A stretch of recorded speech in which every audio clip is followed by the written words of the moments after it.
The king of Natra, which is the empire's poorest nation, becomes sick and must stay in bed. He leaves the kingdom to his only son, Prince Wayne Salima Arbalest. Wayne is unusual. He's intelligent enough to improve his nation, but prefers to be lazy and spend time with his friends. When Wayne sees how terrible his father's kingdom is doing, he gets angry and decides to sell the entire nation to whoever offers the most money, planning to keep the money for himself. However, because the nation is in such bad condition, no one wants to buy it. This means he has a lot of work to do. Wayne makes the difficult choice to improve his nation's worth and reputation so he can find a good buyer in the future. During the meeting, Wayne learns that the Emperor of Earthworld has died, and his 3 sons are fighting for control of the Imperial Palace. With his bodyguard Ninim present, Wayne explains to his liegemen how dangerous it would be if they can't find a new emperor quickly. The liegemen agree with him. However, they strongly believe in Wayne and are confident he will protect them. Wayne pretends to care about the kingdom and sends them away. Once they leave, he screams in frustration. He then complains about how much trust the liegemen and the whole kingdom have placed in him. Ninim tells him to stay calm and work harder to improve their country. However, Wayne tells Ninim there's nothing in the kingdom worth protecting. He only cares about the kingdom because it's his retirement money. Still, he admits he needs to make Natra stronger, or no one will want to buy it later. At that moment, his sister, Princess Farania, arrives and asks to see her big brother. After he lets her in, she tells him about their father's health. Their father is doing much better now and is already out of bed. Wayne thinks this is good news but quickly moves to more important matters. He warns his sister to prepare for war because their neighbor kingdom, Marden, is about to attack Natra. Farania is very surprised and asks why he thinks this about Marden. Wayne explains that Marden just built a new gold mine on their land and corrupt officials are stealing all the gold. He reveals there's growing anger in Marden, so the king and his people want to distract their citizens. Winning an easy battle against a small kingdom like Natra would give them more time to keep stealing gold. Farania smiles and tells her brother about the nice things soldiers say about him. Wayne becomes nervous as Farania's bodyguard, Nanaki, confirms what she's saying. Farania prays for her brother to win and leaves the room. In the next scene,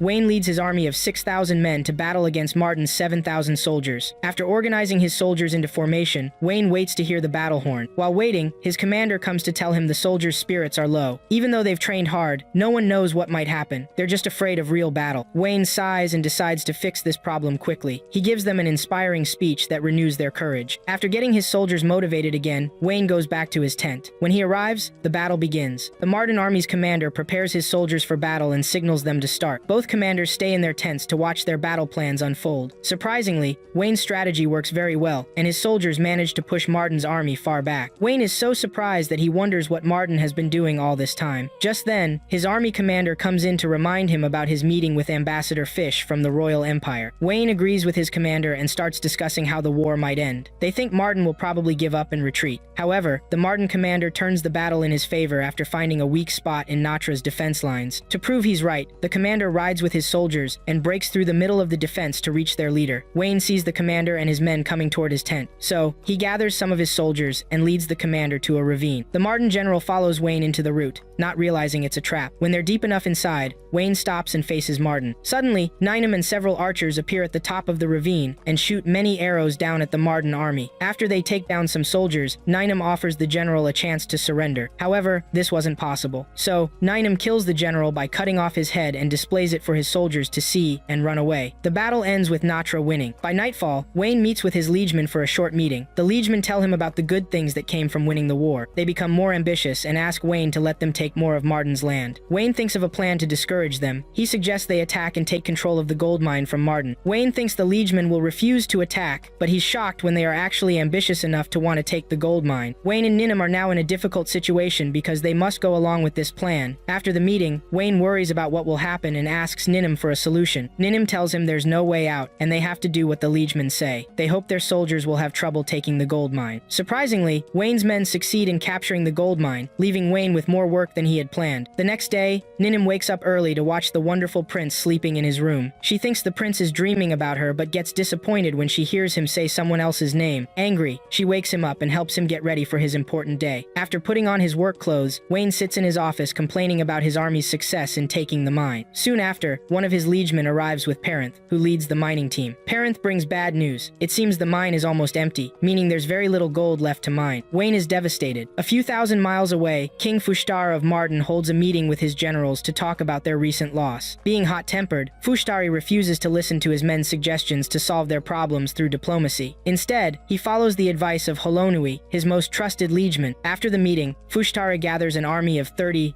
men, led by General Drawwood, to defeat the Natran forces. In 1 week, they expect Natra to fall under their control. Meanwhile, Wayne rests his head on his desk, tired and worried about the coming war against Natra. Ninim comes to check on him and tries to motivate him. However, Wayne gets a very good idea to keep Martin in a standoff long enough for them to ask for peace. To do this, they must quickly defeat the Martin forces and keep control of the mine. A few days later, Drawwood and his 30 soldiers approach Wayne's hideout. Wayne quickly learns about their strength and decides on the best strategy. He plans to extend the battle for a month until Drawwood and his men give up and choose peace instead. As time passes, the battle begins. One afternoon, both sides fight on the mountains near the mine. Drawwood's forces defeat Wayne's forces at first. However, after some time, the Natron forces manage to stop them. Wayne plans to use the area's landscape around the mine to his advantage. If everything goes as planned, Wayne wants to reduce Drawwood's forces and defeat them one by one in the narrow path leading to the mine. During Farania's lesson, Gladius teaches her. She asks some questions, but Gladius explains why the Martin army is at a disadvantage. After 2 days of fighting, Drawwood becomes frustrated. He asks his men why they haven't taken the mine from Wayne's men yet. Just then, his scouts return to tell him about a secret tunnel between their camps. Drawwood thinks the Natrons will use this place to attack him, so he waits until night and positions his men at the tunnel's entrance to catch the Natrons passing through. As expected, the Natrons do come. However, they turn back as soon as they see the Martin army chasing them. The Martin army follows them for a short distance until they realize something is wrong. By the time they discover the trap, it's too late as the entire tunnel collapses on them. At that moment, Wayne marks off this path from his list and decides to go after the general himself. Drawwood discovers the trap and becomes very angry. His men try to comfort him by pointing out something positive about the defeat. At least now the Natrons can't use any secret path to get through. The next day, Drawwood's forces break through Natra's defense. This makes Drawwood smile, but he doesn't realize it's all a trick to make them feel relaxed. By nightfall, Wayne and his men attack the Merdanian base and set everything on fire. Drawwood is caught by surprise and begins to panic. Before he can decide what to do, he hears rumbling sounds beneath him. This makes him lose more control of his emotions, and he starts making mistakes. Very early the next morning, Drawwood learns that the rumbling from the night before was just rocks falling and nothing more. He also checks the fort they captured the previous day and discovers the Natron army has already taken it back. At this point, nothing makes sense to him anymore. 2 weeks into the battle, Wayne sits and rests while his plan works out. Although they don't have many supplies left, the soldiers can still continue fighting. He jokes with Ninum, but stops when Drawwood's messenger arrives. Wayne listens to Drawwood's message. It turns out Drawwood only sent his messenger to make Wayne angry and cause him to make a mistake. Unlike Drawwood, Wayne stays calm. However, he becomes angry when the messenger insults Ninum by calling her a filthy servant. Wayne warns Logan, the messenger, never to speak that way about his right-hand woman again. Then, he sends his greeting to Drawwood and ends the conversation with a smile. A few days later, Drawwood decides to launch a full attack on Natra. Things go well for Drawwood until something unexpected happens. While he drinks wine in his tent, 2 people disguised as Merdanian soldiers enter his tent and show him Logan's head. Then, Wayne reveals himself and his general. Drawwood asks why this happened. After hearing Wayne's explanation, Drawwood loses all his remaining pride and tries to kill Wayne. However, Wayne pulls out his sword and cuts off Drawwood's head. At this moment, Fish discovers Wayne's amazing intelligence from the records and is amazed at how well the kingdom kept this secret. After killing the general, Wayne and his men return to their small nation to celebrate their victory. After toasting to their success, Ninum takes Wayne outside to discuss something important. She reveals that Martin's kingdom has been taken over by their neighbor kingdom, Cavern. From what Ninum has learned, she believes a traitor is responsible. Wayne puts his head in his hands as he thinks about what to do next. Ninum makes him feel better by showing him a letter from Parenth. They have found a new gold vein big enough to support the kingdom for some time. Wayne shouts happily because he thinks his retirement is starting. What he doesn't realize is that he still has much work to do before he can sell his country to the highest bidder. During his time at the military academy, Wayne was friends with a princess named Loa. At that time, no one, including Wayne, knew she was a princess in their empire. Wayne, Loa, and Ninum formed a close group with 2 other people and often spent time together. One night, after celebrating their escape from trouble, Wayne gives Loa some advice, and she does the same for him. Then, Wayne wakes up to find himself in his office with Ninum. He complains about his clothes and wishes he could wear something better. Ninum tells him about the recent fight between siblings for the imperial throne. Wayne doesn't care much about siblings who aren't his own. However, Ninum suggests they meet with one of the princes to understand what they want. Before he can respond,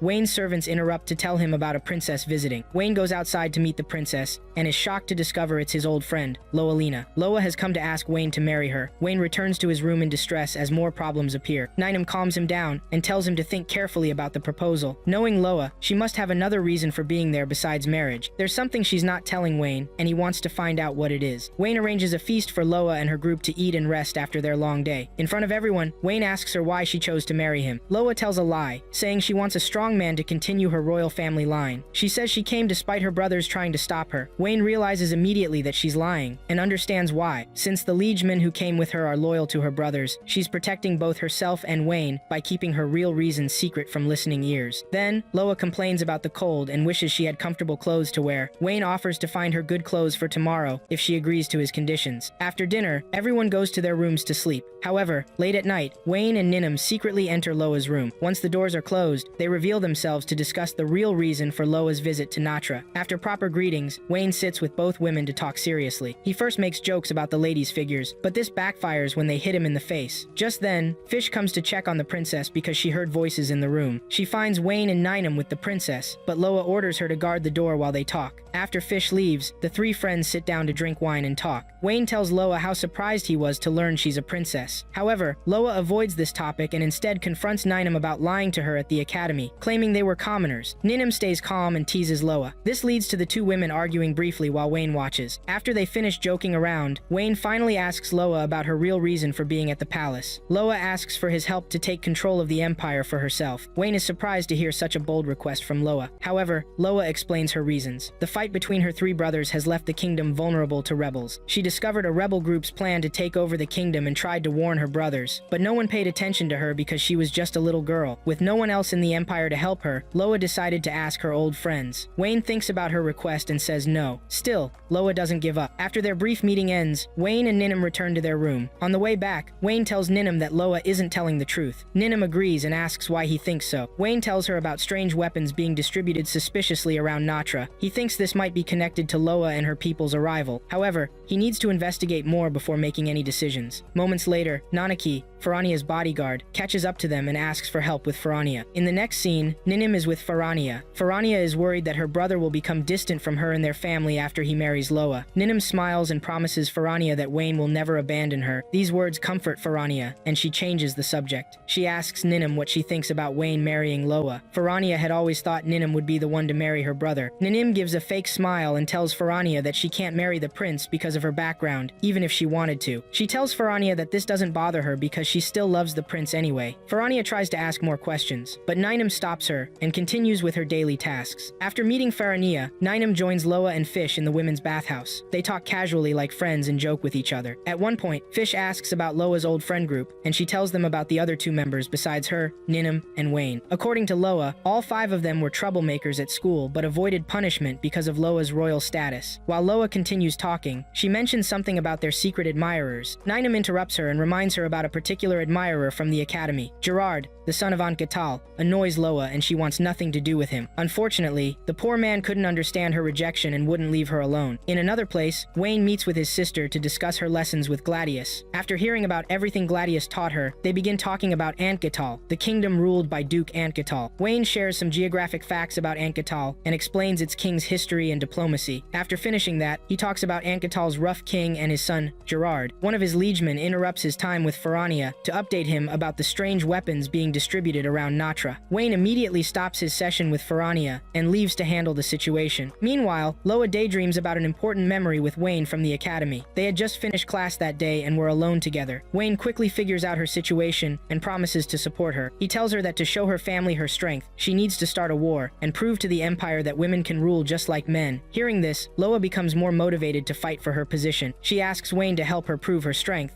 but Wayne says he can't risk the stress. However, she hits him a little and convinces him to help her. Back in the present, Loa wakes up to find out that Wayne has called her for a discussion. Loa accepts Wayne's invitation and meets him in the lobby that morning. Wayne begins by complimenting Loa to ease the tension between them. He then informs her about weapons being transported within Natran's borders. He believes someone is secretly moving weapons to arm rebels who plan to overthrow the empire while the three brothers are distracted fighting for the throne. Loa smiles and tries to be clever. She asks why she wouldn't have told her brothers if she knew about the rebellion. Wayne responds that her brothers probably dismissed her when she did tell them. Loa is amazed that Wayne could correctly guess what happened without witnessing it himself. Wayne explains that to make her brothers believe her, she needs to find concrete evidence. That's why she's in Natra. He suggests that if she investigates the Natranian and Gairon provinces, where Duke Anquetal has his power base, and captures him, she might find the evidence she seeks. Loa decides to be honest with Wayne since she has nothing to lose. She explains that if things don't work out, Anquetal will force her to marry him and take over the empire after killing her brothers. Therefore, she and Wayne must defeat them before this happens. They discuss their plans to take down Anquetal and his forces. Wayne reveals that he sent Anquetal a letter earlier that day, telling him that Loa would be visiting his fortress soon. After hearing this, Loa bets Wayne that Anquetal will ignore his letter and attack Natra anyway. At that moment, Ninam rushes in with urgent news for the prince. She announces that Gerard, Marquis Anquetal's son, has arrived at the palace to see his beautiful flower and future wife, Loa. Wayne goes to meet Gerard in the lobby and stalls him to give Loa time to prepare. Gerard repeatedly asks to see his princess, but Wayne insists he wait until Loa is fully ready to meet him. Finally, Gerard settles down and goes to his room. After realizing his son's foolish action, Anquetal regrets not preventing him when he had the opportunity. He sits at his table to carefully consider his situation before making any hasty decisions. His bodyguard, Owl, who is also involved in the Civil War plan, suggests they should wait and observe Prince Wayne's next move before taking action. Meanwhile, Wayne sits and expresses his frustration about Gerard's visit. He notices Ninam frowning, which he considers a bad sign. When he asks her what's wrong, Ninam explains she's angry because Gerard looked down on her prince. Wayne tells her not to dwell on it and instead focus on more important matters. They should be grateful that Anquetal hasn't launched an invasion since they're currently unprepared for war. Ninam becomes concerned and asks about Loa's involvement in the situation. Wayne explains that Loa intends to manipulate Gerard into revealing the truth about the rebellion, so she can stop it when the time is right. Ninam grows curious and questions Wayne about Loa's plans and objectives. Wayne reveals that Loa aims to not only end the rebellion, but also become empress herself. He explains that with their political support, she could become empress quickly. Not far away, Loa reveals her complete plan to Fish. She explains that she had already planned to use Natra and Gerard to bring down his family. Then, she focuses on Wayne and tries to predict his thought process. Wayne does the same, eventually understanding Loa's plans as if he were her and she were him. They both promise each other that they'll be the ones laughing when everything ends. That evening, Gerard attends a royal feast where he witnesses Loa and Wayne discussing their plans for the rebellion. He interrupts them and asks about their past lives. Wayne tells him about his time at military school, which prompts Gerard to challenge him to a duel. Wayne tries to decline the challenge, but Gerard insists on fighting. Finally, Wayne agrees to the duel and makes an effort not to defeat Gerard. Gerard, being foolish, plays around during the fight and ends up getting beaten. Wayne deliberately drops his sword to make the duel appear to end in a tie. As he bends down to retrieve his sword, Gerard attempts to cheat by attacking Wayne while he's vulnerable. Wayne dodges the attack, causing Gerard to stumble repeatedly until he reaches the balcony and falls to his death. Ninam rushes down to the balcony to check on Gerard. She finds him already dead. Aunt Gottel receives news of his son's death very quickly. He immediately demands that Gerard's squire be questioned as soon as he wakes up. They need to understand what happened before taking action, although Aunt Gottel hopes it's murder so they can justify attacking Natra. After hearing the news, Owl orders his men to gather around the manor to prepare for war. Meanwhile, Loa and her people consider leaving Natra to return home. However, Loa can't leave yet, not until she establishes a solid relationship with Wayne. Wayne, meanwhile, tries to predict Anquetal's thoughts. He believes Anquetal is probably gathering his forces to attack Natra now. He complains about the situation briefly until a guard enters to announce an emergency meeting with Loa. Wayne continues complaining but quickly regains his composure when Loa arrives at his office. During their meeting, Loa informs Wayne that she will now focus on destroying the rebellion. Wayne immediately pulls out the Atlas map and tells Loa he would prefer to avoid war rather than fight it, since fighting would only harm his people and army. The next day, Wayne travels to Anquetal's manor. Anquetal is displeased to see him and orders his men to capture Wayne. However, Wayne calms him down and suggests they resolve things peacefully before resorting to war. Meanwhile, Owl learns of Wayne's arrival. After discovering that the prince brought only 5 soldiers with him, he prepares his men to go to the manor to protect their duke. During this time, Wayne uses his time with Aunt Gottel strategically. He pretends to have knowledge about the rebellion. Aunt Gottel, being emotional, doesn't see through Wayne's plan. He even allows Wayne to disrespect his deceased son. After Aunt Gottel's outburst about his dead son, Wayne tells him that he plans to blame the entire scandal on his dead son, so they both can avoid investigation. However, Wayne offers Aunt Gottel an alternative. If he wants to protect his family name from dishonor, he could provide evidence of his involvement in the rebellion against the kingdom and surrender to Loa for a lighter punishment. Marquis Anquetal finds himself trapped between 2 difficult choices. In the end, he agrees to Wayne's proposal and asks for time to prepare for the journey back to Natra. Wayne smiles and confirms the agreement with a handshake. As Wayne and his commanders return to their base, Owl and his forces ambush them. Owl had discovered the route Wayne's army would take back to their base. He had cleared the entire street and set up an ambush for Wayne's group.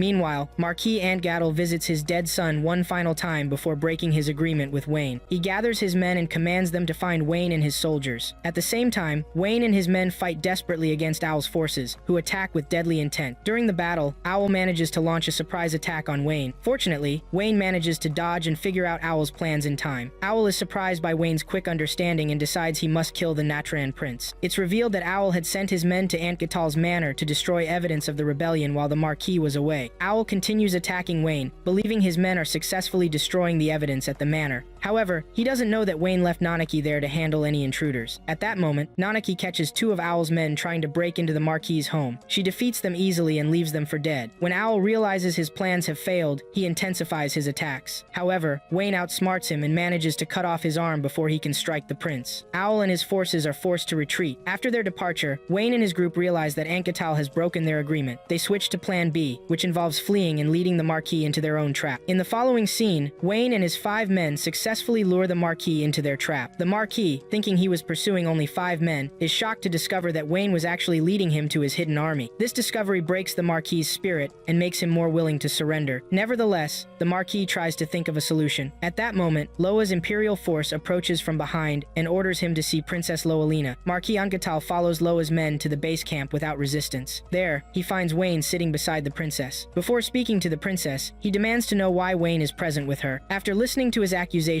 Princess Loa allows her general to reveal the truth. It emerges that Wayne had a legitimate reason to be there with Loa, and the military forces of Natra and Loa's army were conducting joint military exercises. Realizing this, the Marquis loses all hope and surrenders to both the princess and Wayne. Loa gives him a choice between life and death. The Marquis bows in shame and pleads for Loa's mercy. After dealing with the Marquis, Loa returns to Natra and meets with Ninim before departing for her kingdom. During their conversation, Ninim asks about Loa's feelings for Wayne, causing Loa to become very embarrassed. After composing herself, Loa asks Ninim when she noticed these feelings. Ninim replies that she's known for quite some time. Loa also informs Ninim that she has cancelled the wedding proposal now that the rebellion has been dealt with. Ninim thanks her and ends the conversation. Finally, Loa meets with Wayne to discuss their recent victory. She asks Wayne why he didn't handle the Marquis himself. Wayne explains that he wanted Loa to have complete control over the Marquis. Loa's face brightens with joy and surprise as she realizes Wayne's genuine care for her. She returns to the Empire Palace, feeling happy and with new aspirations to become as strong as her friends. She decides that once she's strong enough, she'll return to Natra to permanently stand by Wayne's side. Several weeks pass with Wayne's life returning to normal. Then he receives an invitation from the King of Kavarin, the kingdom that conquered Murden, to attend their annual Festival of the Spirit. As they journey to Kavarin, Wayne expresses concern about potential troubles they might face. Ninim agrees with him, particularly worried about the remnants of the Murden army hiding around the kingdom's borders, making the situation unpredictable. Changing the subject to lighter matters, Wayne compliments Ninim on her darker hair color, saying it makes her look more womanly. Ninim smiles and plays with her hair, asking him which hairstyle he prefers. Wayne recognizes this as a tricky question but tells her he prefers her white hair. Ninim shows her displeasure with his choice, and when Wayne tries to take an easy way out of the conversation, she hits him on the head. They continue their playful banter until returning to serious matters. Meanwhile, in Natra, Faranya finishes her lesson with her tutor, Gladius. Afterward, they discuss Kavrin's Festival of the Spirit. After learning about the event's purpose, Faranya becomes excited and expresses her wish to attend such a festival someday. At the same time, Ninim warns Wayne to maintain proper behavior once they arrive, as he's likely to encounter unusual people and sights at the festival. That evening, Wayne and his group set up camp at the gold mine they acquired from Marden. During dinner, Wayne discusses matters with Parenth and learns they are discovering more gold mines. The conversation shifts to their retired General Hagel, with hopes for his well-being. Meanwhile, within Natron's walls, several cloaked figures prepare to attack the royal house and take control of the country while Wayne and their most feared general, General Hagel, are away. They eat and celebrate what they believe will be Natra's final night under Wayne's rule as they prepare for the next day. As Wayne's group travels through the forest toward Kavarin, they encounter soldiers disguised as brigands. Wayne decides to retreat until they can determine the soldiers' allegiance, whether they're Murden army remnants or Kavarin forces. His question is answered immediately when the actual Murden remnants emerge from the dense forest vegetation and defeat the brigands. After the brigands flee, Wayne confronts the remnants and requests to speak with Prince Helmut. Upon reaching their hideout, Wayne is refused a meeting with the prince. Instead, Lady Zeno appears in his place. She explains that the prince is ill and cannot see anyone, but offers to convey any messages to him. She makes this statement while pointing her sword at Wayne's face. Wayne manages to calm her down and reason with her. Following their short discussion, they proceed to Kavarin together. During their journey to Kavarin, Ninim and Wayne's general praise the prince for his diplomatic handling of the situation at the hideout. It's revealed that Wayne offered Zeno an opportunity to confront the Kavarinians about about taking their land. He suggested that if Zeno accompanied him to Cavern, they could work together to meet with the Holy Knights attending the festival and request their assistance in liberating Murdan. At this point, Zeno puts away her sword and agrees to Wayne's proposal. However, she warns him against any deception, threatening consequences if he betrays her trust. Wayne assures her of his sincerity, and they quickly develop a good rapport. Within a few hours, Wayne and his group reach Cavern. On the evening before the festival, Wayne gathers his people for a meeting to discuss their responsibilities for the next day. The following day, one of Cavern's generals insults Wayne and his group. However, Wayne chooses not to respond to the provocation. Instead, he draws his men's attention to something he noticed about the general's soldiers, specifically, one soldier with a bandaged right arm. Wayne reminds his people about the arrow wound one of the brigands received from Murdan's remnants the previous day. This suggests that Cavern was behind the attack on Wayne. Wayne acknowledges this possibility and decides to maintain a calm approach for now. Next, Wayne arrives at the king's palace where the king of Cavern greets him warmly. After exchanging pleasantries, everyone disperses to attend to their duties. While exploring and investigating the city, Zeno spots Halunui, the traitor from their kingdom, and tries to kill him. However, Ninim stops her just in time to prevent their cover from being blown. She takes Zeno to a private location and urges her to stay calm. When Zeno complains about Halunui's role in her nation's downfall, Ninim advises her to save her revenge for the final day. Zeno expresses gratitude to Ninim for her help, and they develop a friendly relationship. Meanwhile, the king of Cavern leads Wayne to a secret meeting room and introduces him to the gathering of holy elites, which includes some of the most powerful warriors in the land. The king then nominates Wayne as their new recruit, believing him to be worthy. Wayne conceals his disgust at the king's manipulation until nightfall when he's alone with Ninim. After venting his frustration through shouting, Ninim asks if he truly intends to join the holy elites. Wayne admits he's seriously considering it, since being part of such an influential group would make things easier for him. He ultimately decides to accept the king's offer. The following day, Wayne visits Caldmelia, who holds the distinction of being the first woman to reach the highest rank in the holy elite. Wayne seeks her opinion about his nomination before accepting it. When they meet, Caldmelia tells him he can join if he eliminates all the Murdan remnants interfering with Cavern's plans. Zeno feels anger towards the outrageous woman before her but contains her emotions and waits for Wayne's response. Wayne ultimately says nothing significant and leaves shortly after. In another part of the kingdom, Ninim spies on Commander Levert, who had insulted them the day before. From her hiding spot in a tree, she reads his lips and discovers a plot to eliminate Wayne and seize control of the kingdom of Natra. That night, the renegades, who are traitors to the kingdom of Natra, capture Parenth and the other miners and imprison them. Meanwhile, Owl discusses Wayne's capabilities with Caldmelia. Caldmelia dismisses Wayne's abilities and wonders what he will do next. The next morning, after Farania's lessons with Gladius, she becomes worried and questions her teacher about her brother's upcoming meeting with King Ordalas of Cavern. Gladius notices Farania's worry and shares some information about Ordalase and his infamous reputation. His description makes it clear that Ordalase is extremely dangerous. Gladius also tells Farania about the strange private festivals that Ordalas would hold away from his royal court, events where he would hunt and kill slaves for entertainment. Later that evening, Ninim, Wayne, and his general meet in a room to share what they've learned. Ninim reveals there's a secret plot to kill Wayne, and he thanks her for discovering this information. They also learn that Ordalas intends to steal Natra's gold mine, which explains his recent friendly behavior toward Wayne. The king's plan is to get Wayne accepted into the Holy Elite group, making him indebted to Ordalas. Once this happens, Ordalas would easily be able to take control of Wayne's gold mine. During their discussion, Zeno enters and requests to join Wayne at tomorrow's meeting with the king. When Wayne asks how this would help Natra, Zeno has no answer. She simply pleads with Wayne to let her prove her loyalty to Natra. After careful consideration, Wayne agrees to let her come along, but makes her promise not to kill either the king or Halunio during the visit. Despite finding this condition difficult to accept, Zeno agrees to Wayne's terms. The next day, Wayne goes to his regular secret meeting with the king, with Zeno serving as his guard. He sees Halonio there acting submissively to the king and greets him. Halonio responds warmly and lets the meeting continue. Before speaking further, Wayne considers the king's unpleasant personality and now understands why his followers despise him. Ordalas praises Wayne extensively and expresses gratitude for defeating their shared enemy, Marden. He then discusses his daughter, saying he wishes he could offer her to Wayne as thanks. However, he claims she isn't truly his daughter, suspecting his wife of infidelity. Wayne looks at him confused and asks if he has any proof that his daughter isn't his. The foolish king admits he doesn't, yet he still executed his wife and abandoned his child. Moving on from this topic, Ordalase changes the subject. Wayne becomes increasingly annoyed with the king and loses any desire to form an alliance. He waits quietly for an opportunity to leave the meeting and return to his room, but then the king makes a cruel request. He asks Wayne to provide him with some flam servants and common people so he can hunt and kill them for entertainment. This makes Wayne furious, but he waits to see if the king will say anything worse. Ordelas continues to speak disrespectfully about Natra's common people. Finally, Wayne completely loses his temper and knocks the foolish king to the ground. Wayne's commander enters the room, immediately understanding what needs to be done. He tosses Wayne a knife and leaves to buy him time. Wayne takes the knife and kills the despicable king. Then he turns to Zeno, who stands stunned by the sudden violence, and hands her the knife so she can take revenge on Halonui for betraying their kingdom. Zeno eagerly accepts the knife and stabs Halonui in the chest. After eliminating both men, Wayne and his group escape from Cavern and set up camp in the grassy plains by nightfall. Ninam expresses concern, asking Wayne about his plans after killing one of the most powerful kings. Wayne reassures her, mentioning he has a backup plan. Once they've made camp, Wayne reveals his secondary strategy. His plan is to form an alliance with the surviving forces of Martin to gain enough soldiers to face any potential enemies. Ninam criticizes him for using the Martin army in this way. Before the situation escalates, Wayne's commander returns with evidence showing Halonui had been plotting to assassinate the king of Cavern.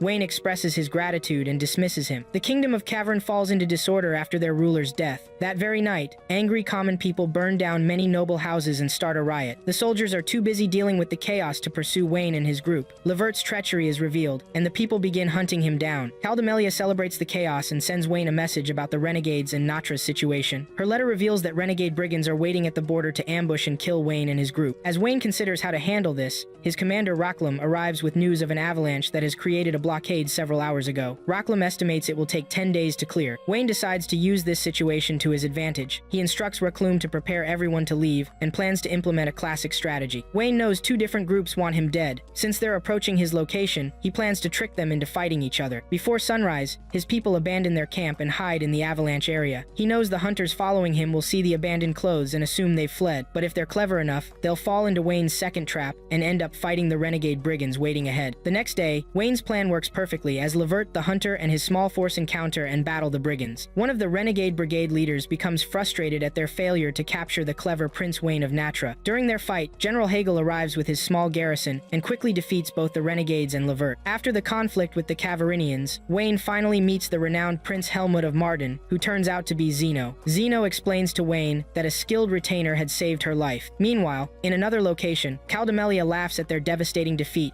and encourages her servant to continue fighting against Wayne and the resistance. The next day, Zeno organizes a royal meeting and requests Wayne to form an alliance with what remains of Martin. Wayne initially declines the alliance, but after strong encouragement from both Zeno and his own group, he eventually agrees. In another scene, Loelina and her attendant Fish visit the great city of Miltus. This city stands unique as the only one independent from the Empire, successfully governed by Mayor Cosimo. With the Empire's annual festival approaching, Loelina and other royal members plan to attend. Loa's true intention is to set up a clever trap for Wayne, planning to force him into an alliance that would help her claim the throne, if she can convince him to attend. She meets with the mayor to discuss her concerns about her brothers possibly disrupting the festival. The mayor assures her not to worry, explaining that he has made arrangements to ensure the festival runs smoothly. After meeting the mayor, Loa returns to her quarters. She delights in anticipating Wayne's reaction when he discovers her scheme to force him into joining her faction. She proceeds to the lobby with Fish, preparing to greet Wayne in Miltus. However, Loa receives a massive surprise when she learns that Wayne has sent his sister as his representative to the festival. Meanwhile in Natra, Wayne anxiously paces back and forth, deeply concerned about his younger sister. The festival invitation had arrived at an extremely inconvenient time, as Wayne was occupied with restoring Natra after the war. To avoid disrespecting the Empire's invitation to this crucial yearly event, which could create problems for Natra, Ferrania volunteers to attend in Miltus on her brother's behalf. Everyone in the meeting room is surprised by this decision, but Wayne decides to test his sister's abilities. Before her arrival in Miltus, Ninam briefs Ferrania about the current situation. She explains that after stopping the rebellion, Loa established a new faction where Empire-loyal nobles could unite and collaborate. Loa would lead them as a devoted patriot with no intention of claiming any throne. When Ferrania asks about Loa's motivation for this, Ninam explains it's to prevent internal rebellion within the faction. That evening, Miltus holds a royal ball to celebrate the festival. During the event, Farania meets with Loa and they have a discussion. Loa takes the lead in the conversation and introduces Farania to her brothers, Prince Manfred, Demetrio, and Bardlosh. Based on her brother's previous descriptions of these princes, Manfred is a unique individual who has gained support from surrounding provinces. Bardlosh controls the empire's entire military force, thanks to his passion for combat and conquering kingdoms for the king. Demetrio is considered the least capable of the three brothers. If not for his attractive appearance, he would be similar to Gerard. Demetrio appears and speaks disrespectfully about Natra and Farania. However, his two older brothers intervene to prevent Farania's embarrassment. After sending their younger brother away, they turn their attention to Farania and begin asking her numerous questions. Fortunately, Ninam and Loa manage to rescue Farania from the overwhelming questioning by the princes. The three women then sit together at a distance to observe the ongoing event. Loa excuses herself and subtly signals Ninam to follow her. Ninam requests Farania's permission to leave suddenly, which Farania grants. Meanwhile, Farania decides to stay and learn what she can from the event, with Nanaki remaining by her side. Ninam meets Loa at the fountain. After some indirect conversation, Loa finally asks her main question. She wants Ninam to persuade Farania to publicly declare Natra's support for Loa's faction. When Ninam asks where this announcement should take place, Loa specifies it should happen at the prince's meeting. During this time, Nanaki teaches Farania how to command attention from the crowd despite her small stature. Farania appreciates learning this new skill from Nanaki. After hearing Loa's complete proposal, Ninam delivers Wayne's response, a firm rejection. She explains that Wayne cannot associate with such a weak faction. This response slightly offends Loa, who challenges Ninam about it. Ninam responds by telling Loa that if she wants Wayne to take her seriously, she needs to become stronger and achieve the position of Empress. The following day, Loa attends the prince's meeting with her three brothers, while Farania explores the city with Ninam. During their tour, they visit the People's Congress building where they can watch a Congress session in progress. Farania becomes fascinated by the Congress proceedings and pauses her tour to learn more about how it works. Meanwhile, after the prince's meeting, Prince Demetrio returns to his quarters and has an outburst over the disrespect his siblings showed him during the meeting. His behavior clearly shows signs of mental instability. Unfortunately, he lacks the wisdom to control his actions. As evening falls, Loa meets with Ninam to discuss her proposal. Loa again approaches the subject indirectly, and this time Ninam playfully teases her until she speaks directly. Before they can address the main topic, Demetrio summons Farania, Ninam, and Loa to his quarters. Upon their arrival, he announces his intention to marry Farania. He presents his proposal and demands an immediate answer. When Farania requests time to consult with her brother first, Demetrio insists on getting an answer right away. Farania maintains her composure and finds the courage to address Demetrio as an equal. She explains the problems with making such a rushed decision. Despite this, Demetrio continues to pressure her for an immediate answer, growing impatient. Just in time, Wayne arrives and interrupts any decisions being made in his absence. Upon entering the room and introducing himself to Demetrio, Wayne discreetly receives a note from Ninam explaining the current situation, which helps him know how to respond. Using his diplomatic skills, Wayne expresses full support for his sister's marriage to Demetrio, but adds one condition, that Demetrio must allow Wayne and Loa to marry at the same time. Demetrio realizes he cannot agree to this as it would give Wayne too much power. Unable to counter Wayne's strategy, Demetrio calms down and listens to Wayne's words. Loa collaborates with Wayne's ploy, convincing her brother that they are genuine about the marriage. After a final moment of consideration, Demetrio agrees to postpone the discussion to a later time. Wayne expresses gratitude for his cooperation and confirms this with a handshake. Following the meeting, Wayne finally has the opportunity to properly greet his sister. After Farania hugs her brother, she asks about his plans regarding her and Demetrio. Wayne assures her that he won't allow such an unpleasant person to marry his sister. Farania thanks her brother for protecting her before leaving. Afterward, Wayne engages in a discussion about the Levitian religion, trying to understand their main approach toward them. During this conversation, he experiences a brief dizzy spell before receiving an invitation from Loa for a private meeting at the clock tower. Despite needing rest, Wayne goes to meet Loa at the top of the clock tower. At the clock tower, Wayne and Loa discuss her three problematic brothers, seeking a solution before matters worsen. After listening to Loa's concerns, Wayne becomes confident that the royal vassals will eventually make Loa empress. However, Loa is deeply worried about the empty throne and begins to accept the godfather's decision at the Summit of Heirs. She asks Wayne for his advice, but he offers none. Frustrated, Loa ends their meeting. Later, the third son Manfred is reading in his quarters when his right-hand man arrives to discuss Wayne's impressive capabilities. Rather than seeing Wayne's abilities as a potential alliance opportunity, Manfred views them as a threat to his future power as emperor. He then devises a plan to poison Wayne during the upcoming meeting with Demetrio. The following day, Wayne, despite his exhaustion, makes his way to Demetrio's quarters for their scheduled meeting. Before departing, he asks Ninam about his sister's whereabouts. Ninam informs him that Farania has already left to observe another People's Congress discussion. Wayne smiles and allows his sister to pursue her interests. Upon arriving at Demetrio's quarters, a maid serves Wayne fresh tea. Growing suspicious, Wayne orders the maid to drink the tea meant for him. When she refuses, his suspicions increase, and he continues to pressure her. Demetrio, growing impatient with the situation, drinks Wayne's tea himself to prove Wayne is being paranoid. Immediately after drinking it, Demetrio collapses. Several days later, Wayne returns from the royal court after going through a dangerous investigation by the people. Fortunately, Demetrio survived being poisoned and came back safely. Bardlosh and Manfred declared that the poisoning was a scheme by Miltus against the Empire. As a result, they brought their soldiers to surround and take over the city of Miltus. Meanwhile, Loa and Farania collaborated with Cosimo to ease the increasing tension in the city. While having a private meeting with Ninum, one of Wayne's attendants hurries in to tell him about the Levetians' planned invasion. Wayne becomes furious at Caldmelia for her constant attempts to defeat him. After expressing his anger towards her, he starts looking for a way to solve the problem. However, during this process, Wayne faints from exhaustion. The following day, Farania and Ninum quietly wait for Wayne to regain consciousness. Eventually, Farania loses patience and decides to act on her own. She heads to the People's Congress building to handle the growing disorder in the city. When she arrives, she finds senators and merchants in a physical fight, shouting at each other. Despite this, she successfully brings order and presents her plan. Within minutes, Farania persuades all 30 people to leave the city and march toward the Levitian army. Remarkably, no one could resist her proposal. A few hours pass, and Wayne wakes up to find Ninum beside him. Overjoyed to see him conscious, Ninum embraces him tightly for an extended time. Soon after, Farania comes in and tells him about her impressive achievement. Wayne is delighted to see his sister emerging as the capable princess she was meant to be. He has her stand before the citizens of Miltus and motivates them to march to safety. The Miltus people abandon their homes and daily lives to march toward the Levetians. The prince's army, fearing the loss of their income source, refuses to attack. King Gruyere of Soljes Kingdom, who is allied with Caldmelia, asks her for advice. However, before she can respond, Wayne appears for negotiations. After moving the Miltasians to safety near the Levitian army, Wayne meets with Gruyere and Caldmelia to discuss terms during their stay. He suggests they sell their excess food and supplies to Natra for triple the price. This offer is too profitable for both Caldmelia and Gruyere to ignore. Caldmelia is impressed by Wayne's creative thinking but refuses the offer out of spite. However, Gruyere, as commander-in-chief of the army, cannot pass up such a profitable deal and continues negotiating. Wayne further sweetens the deal by promising to build a statue honoring the Levetian army's good deeds after reclaiming the city. Though Caldmelia disapproves of Gruyere's quick decision, it's too late to change course. She compromises by offering to sell their excess supplies now and wait for signs of Wayne's rebellion before committing soldiers to the fight. Wayne accepts these terms and moves forward with his next plan. Next, Wayne arms the people of Miltas and directs them to march toward the brothers' base camp. Bartoloch spots the approaching civilians from far away and quickly sends for Manfred to discuss the situation, knowing they cannot harm innocent civilians, even armed ones. After cornering the brothers, Wayne arranges for Loa to meet with her brothers for a discussion. During the meeting, Wayne claims to know who attempted the assassination. By this point, Manfred is terrified. However, Wayne doesn't reveal the actual truth and instead places all blame on Demetrio. When questions arise about why Demetrio would drink the poisoned tea if he had planned it, Wayne cleverly crafts lies and explanations to convince Manfred and his brother of this version of events. The brothers ultimately see the advantage in blaming Demetrio and agree to Wayne's proposal. Wayne is extremely pleased with how the meeting concludes. After the meeting, Loa meets with Cosimo to discuss various matters. They talk about the little princess Farania and her journeys in the magnificent city of Miltus. Cosimo expresses his admiration for Wayne's genuine care for his sister and toasts to a promising partnership with Natra. Wayne is seen celebrating his victory as his plan to increase Natra's value finally succeeds. Now that he's on good terms with the brothers, the risk of betrayal is minimal. Moreover, Wayne has devised a strategy to rebrand imperial goods from the east and sell them to Western nations. When questioned about why the goods couldn't be traded directly between Marden, which covers the eastern part of the continent, Wayne explains that Westerners view Easterners as barbaric, making them unwilling to purchase their products. Fortunately, he has found a solution. At times, Wayne's brilliance is truly remarkable. Despite their recent success, they must consider long-term implications. In approximately 10 years, Marden might regain its former glory and seek independence. To prevent this from impacting Natra, they need to secure another major trading partner. Just then, a servant arrives, requesting Wayne to meet the envoy from Soljes. Wayne and Ninum carefully contemplate what Gruyere could want from them. Wayne formulates a plan and decides to be receptive to whatever the envoy might say. After the meeting, he sends a message to Zeno, informing her of his upcoming visit in a few days. Zeno receives the letter positively and decides to honor it. Her vassal suggests using this opportunity to discuss a potential marriage between herself and Wayne to solidify their future partnership. Zeno thanks him for the advice and keeps the marriage idea in mind. During their journey to Marden, Ninum asks Wayne about his thoughts on Zeno's marriage proposal. Wayne jokes that he would do everything possible to avoid the topic if it were brought up. Upon arriving in the kingdom of Marden, at lunch, Zeno and Wayne discuss the eastern protests regarding the types types of goods Natra was exporting to their land. Zeno also shares a complaint from the kingdom of Delunio, led by their prime minister Sergius, described as a patriot and religious teacher. Wayne advises her to disregard Sergius and simply enjoy life. Zeno smiles and continues drinking her wine. Wayne is surprised that Zeno didn't mention the marriage proposal. Maintaining his composure, he returns to his quarters and throws a private tantrum. Apparently, Wayne is embarrassed, believing he isn't attractive enough for Zeno to consider marriage. The next day, Zeno, in her disguise, gives Wayne a personal tour of the kingdom of Martin. Wayne enjoys the tour while anticipating Zeno to bring up their potential marriage. However,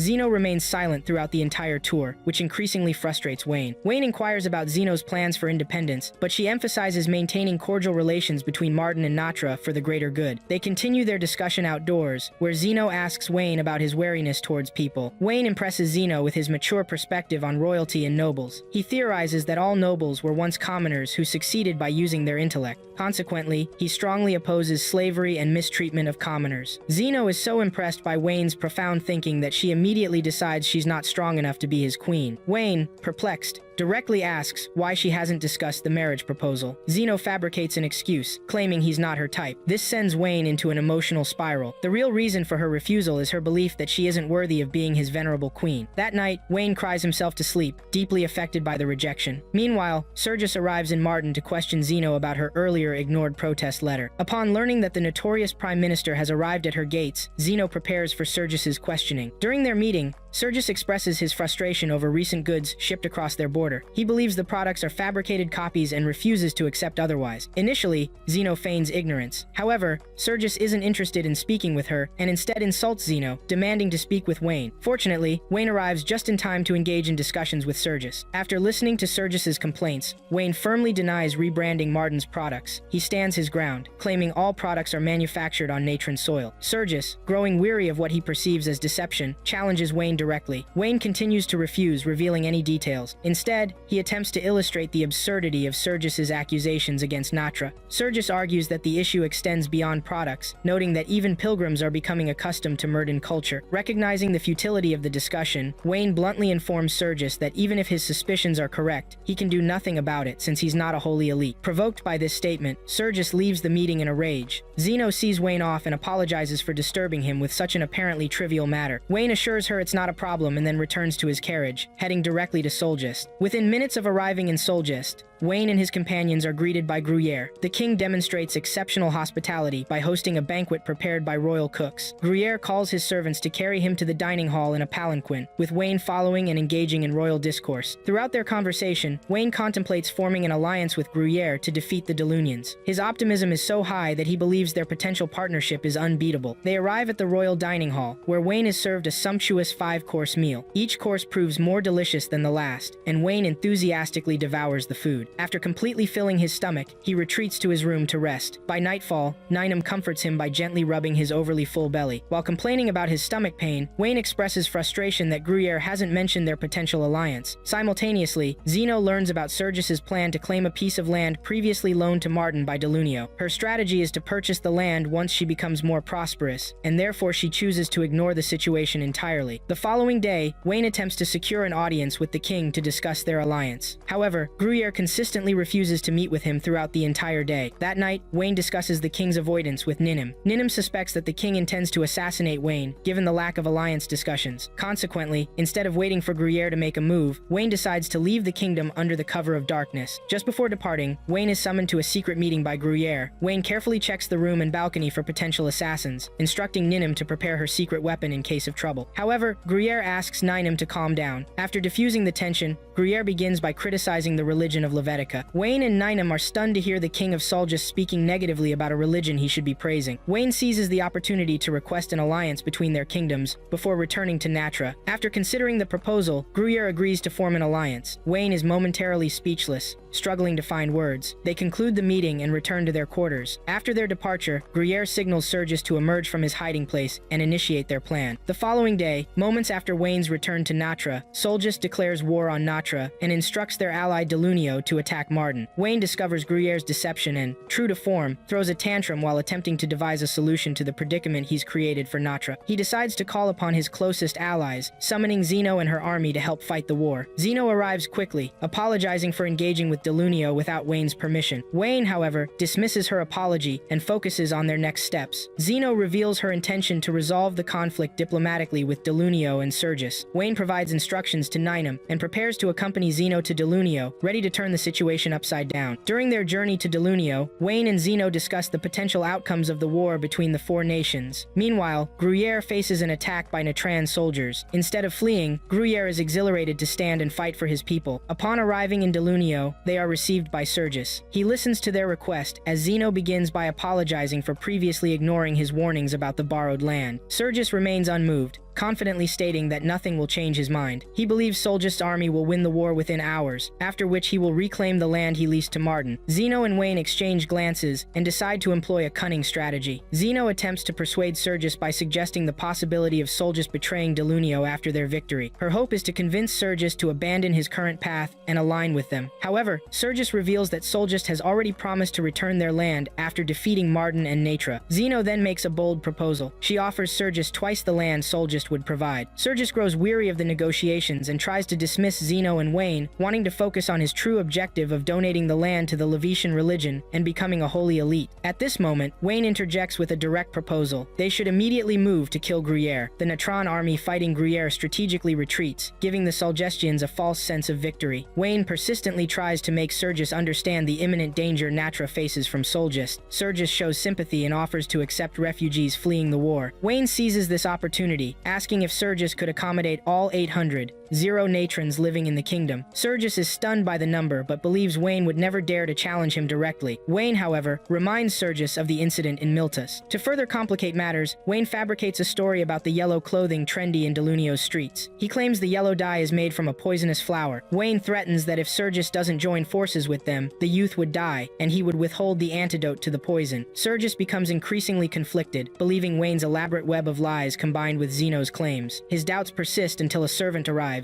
announcing the crushing defeat and retreat of the Natran forces from the Solgesti army. In another location, General Hagel reports his failure to take down the king of Solgest. Gladius explains the war's complexities to Farania, highlighting the lengths her brother went to manipulate Sergius completely. Sergius struggles to make sense of Wayne's words. The potential truth of Wayne's claims becomes too grave to ignore. Would he risk his youth's safety for a mere piece of land? Under intense pressure from Wayne and Zeno, Sergius finally switches allegiances and asks Wayne about their next move. Solgist's warriors discover the Natran army camped on a mountain and launch an attack, defeating them. As they wait for the next development, Delunio's army appears from behind, effectively trapping Solgist's army between two forces. Instead of retreating, Gruyère devises a bold strategy to push through Delunio's army, hoping to clash with the Natran forces and then turn back to defeat both. However, his plan fails spectacularly when Ninum, Hegel, and other commanders collaborate to take down the once mighty Gruyère. Several days after the war, Wayne visits Gruyère, finding him consuming meat and wine. The former Solgist king has noticeably slimmed down due to his diet and high metabolism. Wayne informs Gruyère about Sergius's demise and offers him the opportunity to return to his kingdom after signing some papers. Surprisingly, Gruyère refuses to sign and throws away the pen, choosing to spend the rest of his life in solitude. He presents a condition. He'll sign if Wayne can reveal his secret superpower. Wayne mumbles something inaudible that leaves Gruyère in awe, causing him to laugh heartily. He signs the papers and prepares to study the enigmatic prince of Natra. Before departing, Gruyère warns Wayne that many are watching him, waiting for his success. Later, Wayne goes to sleep. Upon waking, he discovers his retirement fortune from the gold mine has vanished, and he must now work tirelessly to keep his kingdom stable. As he reflects, he thinks to himself, just another day in the office for the young prince.